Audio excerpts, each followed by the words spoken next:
Petri dish, the Petri dish, the Petri dish. This is The Petri dish, the Petri dish, the Petri dish.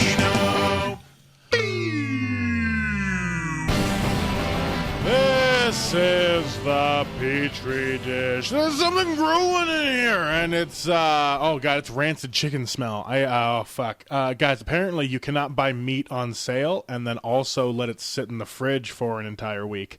Don't do that to yourself. Take it from me. I'm getting a little bit of weird distortion in this situation, so I'm just gonna. Oh boy. Yep, transition some chords around. There we go. Somebody's got to make a trip to Guitar Center to get some new shit, and your tax-deductible donations will help fund the... I'm just kidding. I'm not going to fucking ask for money. Oh, I guess I could ask for money. Guys, go to patreon.com/Bobby Benedict Comedy. Maybe that's not it. Maybe it's just /Bobby Benedict. Patreon.com/Bobby Benedict. Help make this podcast even more podcast. I don't know. I am planning on some slight structural changes, some goings on in the background. Don't want to give away too much, mostly because they aren't fully formulated ideas yet, and to I don't know, flesh them out here in front of you right now would be, I think, a sin, as they say. I don't know who the they is. God, the distortion is bothering me so much. Hopefully it's just on my end and not on your guys' end. Because, fucking, I am a professional. Okay, so, it's just me today. No guests. All the roommates are out doing their various things. And I didn't pull anyone from the open mic to come do some shit. So I'm here to say to you, here's some updates. Chicken update. I finally did the thing that I upgraded their water. The chickens are no longer only having to share the 1 gallon drinker that I had, so I don't have to water them every morning now, which is nice. It's a giant 10-gallon bucket. Drilled some holes in it, put it in this rubber pan, and then put a lid on top of the thing. And now, it stays at a nice level, and it's a lot of water, and they can drink real good. So chicken update is the chickens are happy. I gotta go collect eggs tomorrow because I'm assuming there's 30 of them in there again. So if you need eggs, hit me up, because boy, do I have way too fucking much right now. Let's see. That's enough of the chicken update. Weight loss update. Doing bad, guys. I hope Nick's doing well on his weight loss journey. I, however, am losing my ass. I've been eating all wrong. Frequently eating macaroni and cheese and breads and various fast foods, and I have to not do that. I've got a bunch of stuff in the fridge and vegetables and meats and things that I could cook, and I've been so busy with work and other shit that I haven't been meal prepping properly.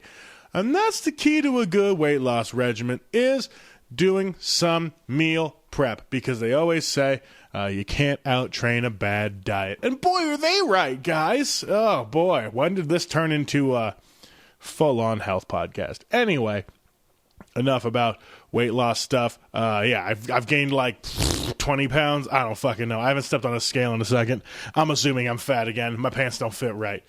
But I am going to do something about that. And by do something, I mean sign up for 3 more 10Ks in 2020. Because the one on Thanksgiving that I did wasn't enough. So yeah, I'm just gonna keep fucking training to run, guys. Me running, that's gonna be a thing that happens more. I'm going to pay to have people watch me run. So if you think my life is ridiculous now, wait till I become an amateur runner. Oh boy. Yeah, so that's a thing that's going to happen with the weight loss journey. Still got the gym membership. I just got to start fucking going. I've just been working so much and I've been so stressed out that I get off at 6 o'clock, 6:30 after being there for 10 hours. And I'm like, time to stress eat and go home and watch YouTube, which is not the healthiest. So I got to start getting back into shape. And that will start next week. Not this week. This week, got too many deadlines to keep. You know how it goes. People to see, babies to shake, hands to kiss. So I'm just going to be I'm going to call this week a wash. Fuck, even this podcast is out. I'm going to say 12 hours late. But, life happens. Things are happening. Honestly, like, everything outside of work has been going fucking great. Relationship solid. Gonna go see my lady friend in like a week, and she's gonna take me to the Winchester house, the mystery house, and I'm real excited about that because, as you all know, I'm a unreligious yet somehow weirdly spiritual ghost nerd. So that'll be fucking dope, bro. And so I'm excited for that. And I get to go see the Ice Cream Museum and a bunch of other stuff. So, yeah, fucking crushing them goals in the personal sector. But also, on the comedy side, fucking Coffee and Comics every week is going fucking dank. 2020, it started off strong. A bunch of new kids coming in. New people taking it in as an audience every week. Coffee and Comics was also just in the RGJ, so hopefully, they'll get more exposure as a business, which will then bring in more clientele who may be more inclined to come see some sort of comedy-based event. So with that, I finally started getting paid. They started giving me a little something, and I didn't expect it yet. I was gonna maybe bring them to the negotiation table later, but they were just like, "You're doing fucking great. Here's money," and I was like, "You guys are fucking dope."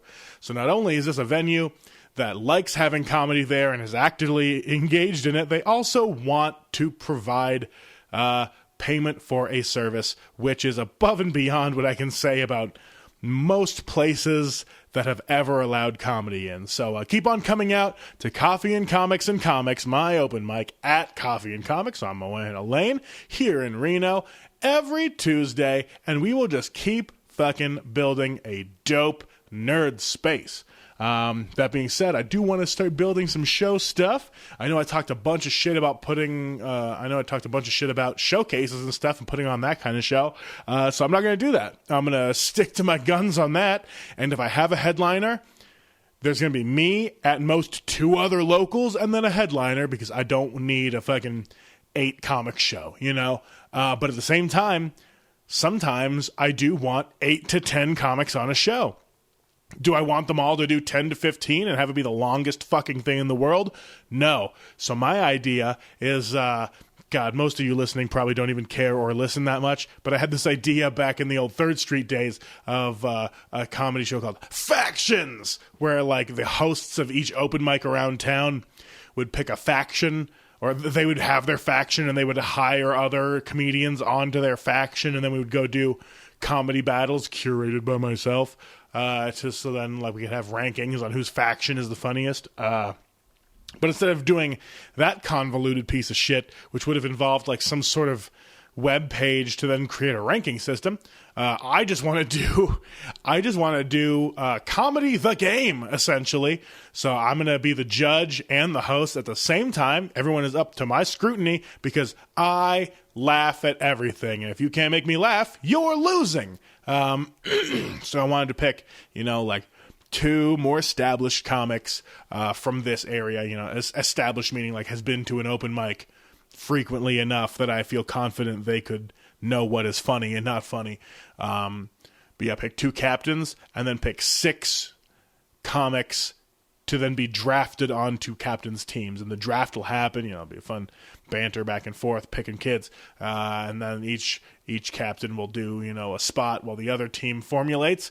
And then we'll go 3 rounds of various comedy stylings.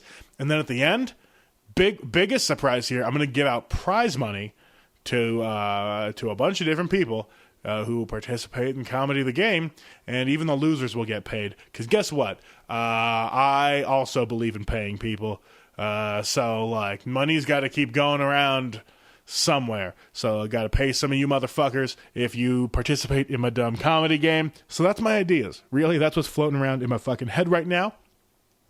So yeah, that's the update of my business shit, my personal shit, my health shit, and the chicken shit. Dumb. Anyway, mental health update, I guess. I'm on the upswing.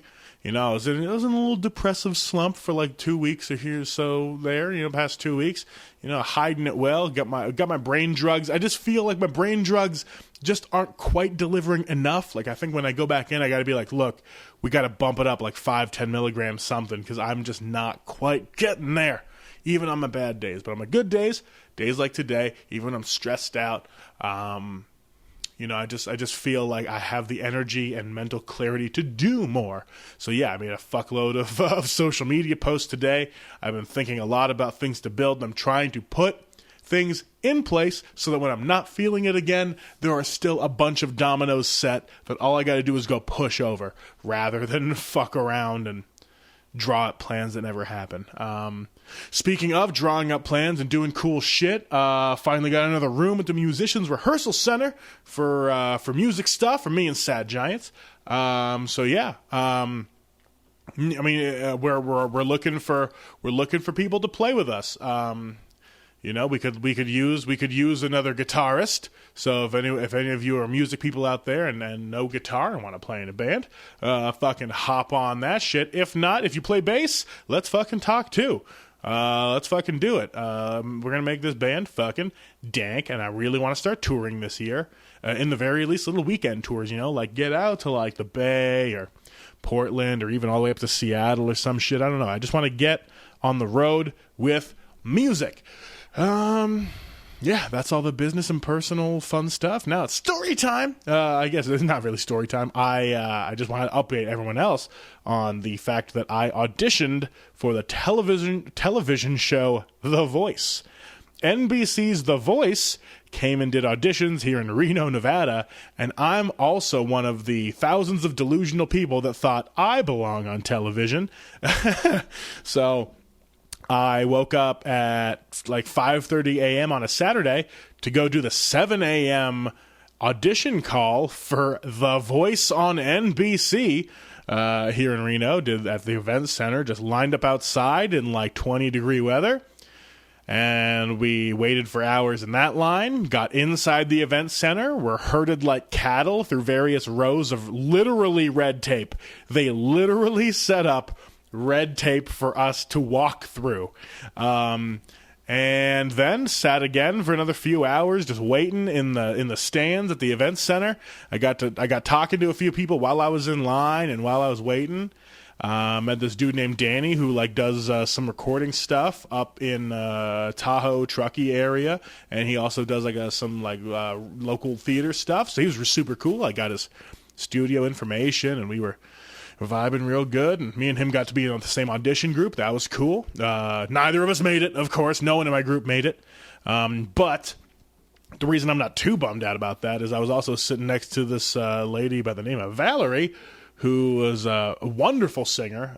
She apparently does like YouTube stuff and tries to create her own stuff, which is super cool. I wish I had gotten her full information, but I'll just Facebook stalk people. I'm bound to be friends with somebody who knows who she is. But she was super cool, and she had apparently auditioned for The Voice previously and made it to like the top 26 of the people before you get on TV. So like she made it through like 4 or 5 separate auditions, got like just to about being on TV and just didn't quite make it on. So she was like, I've done all this shit before. This is what's going to happen. This is how you should prepare. And I was like, fuck yeah, thank you. And we just like, talked about the process and just kind of like warmed up and vocally.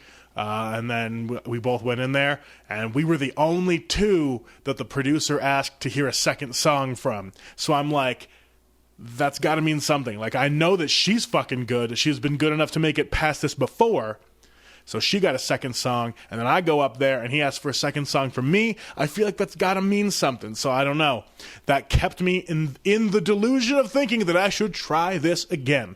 And if there's one thing any of you know about me, it's that I very much enjoy singing, and I take pride in the way my voice is. And so if I can, maybe practice a little more, get a little better song choice, have a little more energy, I think I have a chance to maybe get on television. I'm going to say it out loud now so that you all know how delusional and narcissistic I am.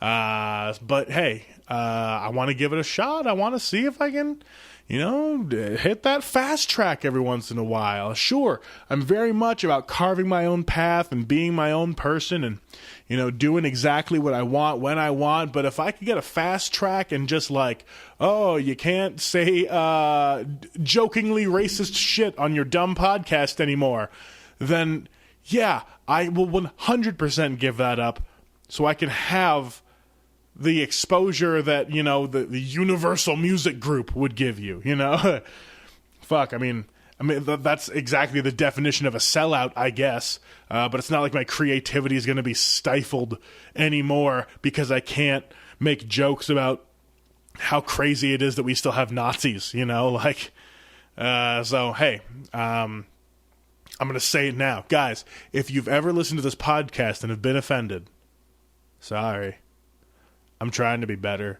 I mean, honestly, this whole thing is literally me trying to be a better person a lot of the time. Not just for myself, but I guess for more people, because I'm trying to be cooler. Because I definitely go through those periods where, honestly, all I think is like, man, fuck everyone else around here and everyone else doing things better than me. But it's all stemming from jealousy, Like, when I'm at my peak and I'm fucking going, and I'm a rocket who's going to just fucking blast into a new area. But at the same time, when I hit those stopping periods, I'm like a fucking hummingbird. Like, I almost drop dead, Like, it is like my heart is barely beating and I am no longer going right now.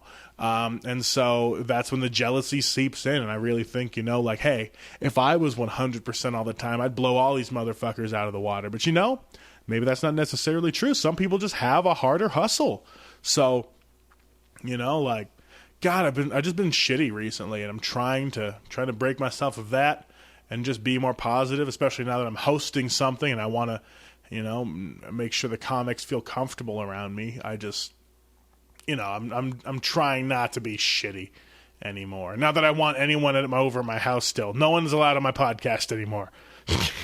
We're having this hollow vanity piece 24/7 just focused on me. That's a joke. If you guys are listening to this still and you want to be on this podcast, hit me up. I will try to make room for you.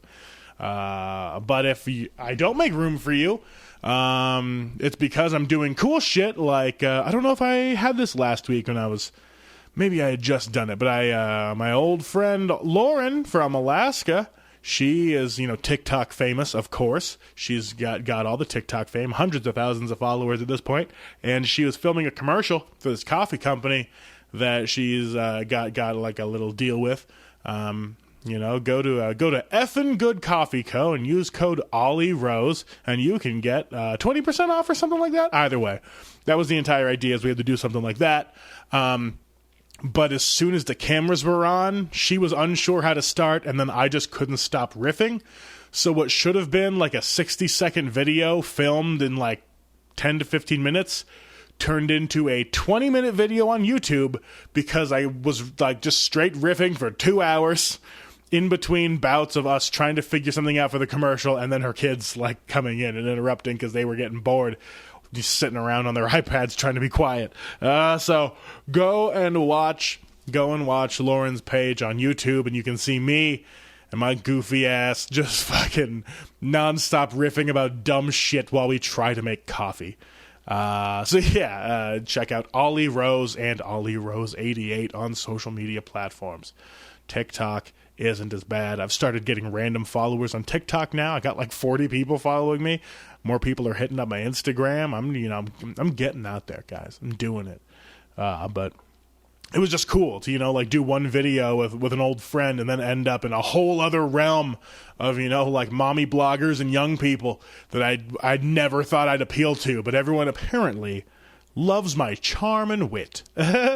So, fuck yeah. That's super cool. It's super cool to like vibe with people and then actually have, I don't know, that comfortableness pay off, just from the dumb shit I'm always doing, which is just saying stupid ass words, corny jokes, and smiling a lot. So now that I guess that's my fucking lane, sure, maybe I'm not the toughest dude out there, but apparently my lane is just being fucking adorable. So I'm gonna keep doing that, because fuck it, why not? Let's see. Not much else to talk about. I auditioned for The Voice, did a cool video with a friend. Oh, I almost forgot about this. This just happened. The podcast Jonah Raydio, put on, of course, by Jonah Ray. It actually featured my band Sad Giants' song "Until It's My Time" on one of their last episodes. The one with Will Wheaton on it, of course, which was so fucking crazy. It's like the universe wanted to align to be like, hey, you might be having a shitty week, which I was. And then Friday comes around and it's like, hey, your favorite TV series, Star Trek, not only is it back, but one of the characters from it is on a podcast that your music is also featured on. Which seems like a lot of 6 degrees to Kevin Bacon, but instead of Kevin Bacon, it's Will Wheaton. But the way I think of it is like, the art that I have enjoyed all my life is at a point, and my art is at a point, and those are starting to Venn diagram in the smallest of ways. And I don't know how to explain why that makes me happy. I feel like I shouldn't have to explain. Like, my art is touching. All of it. The inspirational ones and the ones I create, they're touching. And there's been little spurts of that, like fucking having David Bory on this podcast, the new voice of Comedy Central, one of my favorite comedians coming up right now.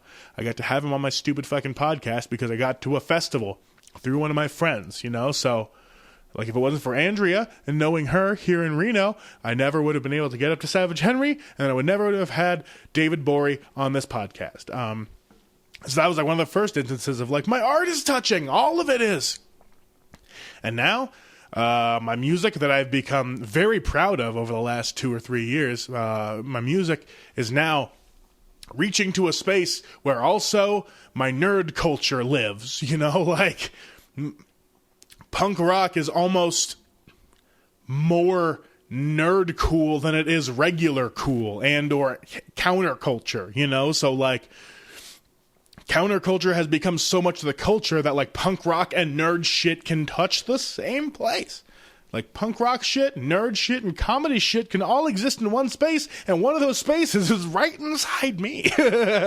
Yeah, sometimes I just want to do some dumb comedy shit, listen to punk rock, and then think about sci-fi, and that's gonna be my lane, where I'm just a dumb fucking dork who's too cute for this world, and just fucking going for it, man. So fuck yeah, that's what I've been up to, guys. It's been a big fucking week for me. Also, on a more personal note, got to do a dope show with Greg Rikas from Winnipeg. He's a Canadian folk punk artist, or folk punk adjacent. He's more I guess anti-folk, I would call it, and or acoustic punk rock. But yeah, Greg Rikas. I played with him. God, it must have been like 5 years ago now. 4 or 5 years ago, maybe more. Up in Sioux Falls when I was first starting Sad Giants as my little side project. I opened for him like in total drag on like a random Sunday, and he was just tired and blown out from touring all the way through to the Midwest. And like it was one of the first times that I played a set, and it was when I was doing my like yearly project thing, and my song. Let me back up. It was when I was first starting that writing a song every week for a year project that was the start of Sad Giants, and Greg Rikas was one of the first people that like. Not only did I open for him, he was actually like enthusiastic about it, and he was like, "Oh, your songs are good. It's great to have you." And we talked back and forth. And he was just a cool, genuine dude, like, of course, it's been 5 years, so when I showed up to the night, he was like, I vaguely recognize you, but, like, obviously we don't know each other too much, but it was still cool to, like, I don't know, catch back up with him. And, after a while of talking, we were both just comfortable in the fact, like, yeah, we're both just, we're both just musicians in a smaller scene than it seems, and just going for it and just talking about politics and the loneliness of touring and being on the road and shit. And God, he was bringing up some strange philosophical stuff that I hope to never have to reckon with in my future, but I might have to. And he was in the middle of reckoning with, and it's just like, how small of an artist can you be and still be touring at what age? Like, he's just like, am I going to be stomping around in half-empty bars until I'm 60? And I was like, fuck, man. Like, I was like, I get it's a Monday in the dead middle of a tour for you, so you are thinking about that shit, but it is a Monday night for me. Like, I was not prepared to be like, oh, fuck. You're worried about, like, aging in the world of punk rock in an ineffectual bar scene, and being an immigrant worker, a migrant worker, I guess, since he's going to go back. I don't know. But, he's one of the foot soldiers of, the punk rock touring ideals. He's not being able to book hotel rooms even, like he's the kind of touring act that is literally just trying to make enough money to get gas for the next road trip to the next venue. So, like, yeah, I now also frequently worry about that. Like, what point in my life will I forego all my creature comforts to do the thing I love, if I ever do? And if I do, how long will the drought last before anything starts to flower, if anything ever does? And so, fucking mull that over for yourselves, guys, because I don't want to do that shit on air. But, do you ever feel like you're going to outlive your usefulness? Do you think you'll be stuck in some sort of purgatory-like half hell where you're just working to stay alive and all of your dreams have died? Fuck, I don't know. If you want to talk about it, call in 775-391-0679 right now. All I have are voicemails from some sort of Social Security insurance scam because I signed up to do surveys online for some free points in a stupid mobile game, and I gave them my podcast voicemail because I thought it would be funny. So far, funny for me, kind of sad for them. So, thanks for tuning in, guys. This has been The Petri Dish. I'm Bobby Benedict. You all have a wonderful night.